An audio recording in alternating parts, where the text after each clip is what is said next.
For the last 3 decades, one man more than any other has been the scourge of the orthodontic establishment. And he lives here, in this slightly unexpected castle in the depth of rural Sussex. His name is John Mew, and he's an experienced dentist. But he also had orthodontic treatment when he was young, and he's blunt about what it did to him. I'm a perfect example of why you shouldn't take teeth out. In Britain, the most common treatment for children with overcrowded and uneven teeth is to use fixed braces, often accompanied by extractions. Mew believes that's wrong. Instead, he argues for an alternative approach.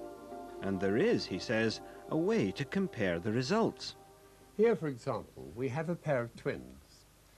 Both of them had irregular teeth, but Quinton, the one below, was more severe. I treated him while Ben, his brother, with the milder problem, was treated by a traditional orthodontist. Although Ben and Quentin Creed are identical twins, their treatment wasn't. Like tens of thousands of other British children, Ben had 4 teeth extracted and the rest braced. Quentin, on the other hand, was treated by John Mew without extractions. Instead, he used a technique designed to expand his jaw to make room for the teeth. What's happened to their faces? Well, you can see that Ben's face is slightly flatter and slightly longer, whereas Quinton has more forward growth, which I think perhaps gives him the slightly better profile. Today, in their early 20s, the twins are happy that at least people can now tell them apart. But Ben, who received the traditional treatment, does feel John Mew's approach would have left him with a better result. I think in some respects it elongated my face. Because of the extractions, I've got a smaller bite size, and so the width of my mouth is smaller. So therefore the smile isn't as pronounced. Well, there's a clear comparison between us as twins for the 2 different methods, and it's evident which method seems to work in favour of the orthodontistry method of Dr. Mew's. Really. All orthodontists and all dentists I talk to know that faces are from time to time damaged. They don't attempt to deny that, but I think they are worried that it might put patients off treatment. Mew's argument goes like this. A normal upper arch should look like this. It forms that way because the tongue rests in the area between the upper teeth. There, it counteracts the pressure of the cheeks, which would otherwise push the upper arch of the jaw in. But if a child sucks his thumb or breathes through his or her mouth for any reason, then the tongue drops from the top of the mouth and the upper arch can get pushed in.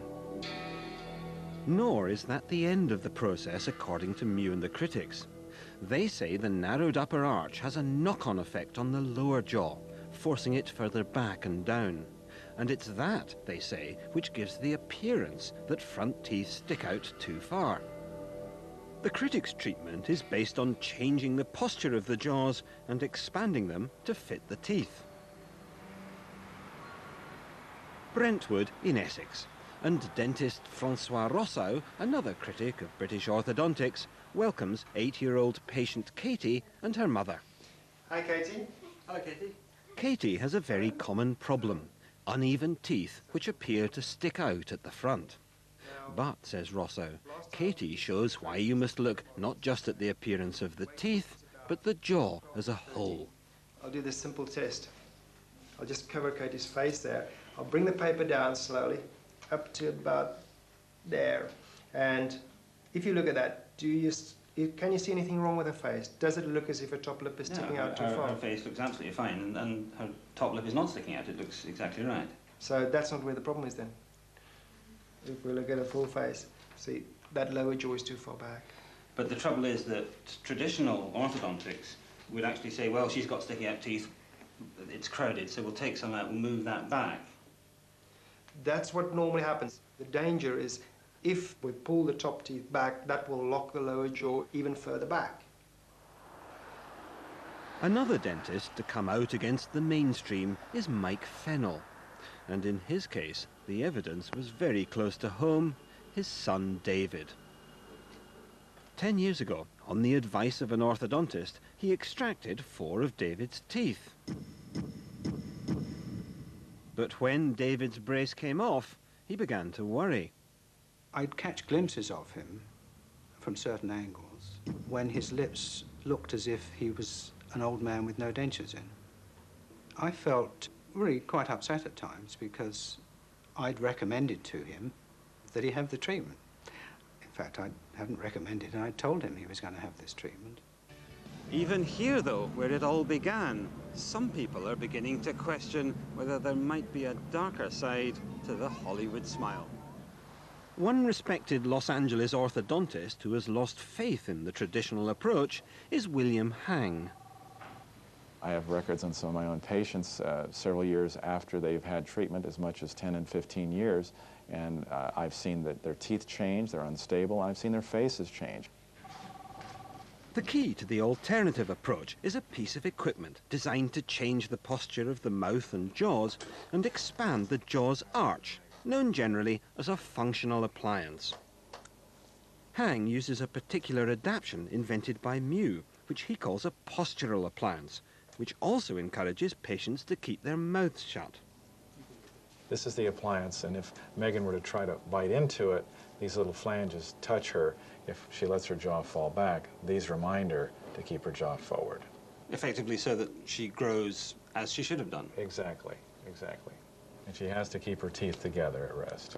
So how's it been, Megan? You're looking forward to getting rid of it? Yeah. Look at that, you've got a Hollywood smile already. It's a lovely smile. John Mew tells how when he wrote one article outlining his treatment approaches for the respected journal Dental Practice, the editor replied, "Beautifully reasoned as ever, it makes good and sensible reading. Nevertheless, it pains me to tell you we cannot publish. The reasons are the disgraceful uproar from your colleagues every time something from the Mew stable appears in print. It's all wrong, I know, but we have to be a little circumspect, being essentially a commercially backed organization." Indeed, this code issued by the General Dental Council is quite clear. It says, "A dentist must explain to the patient the treatment proposed, the risks involved, and alternative treatments." Yet the Dispatches survey found that 75% of orthodontic patients were not warned that the treatment might not work, let alone that it could cause long-term damage. And 88% were not told about alternative treatments.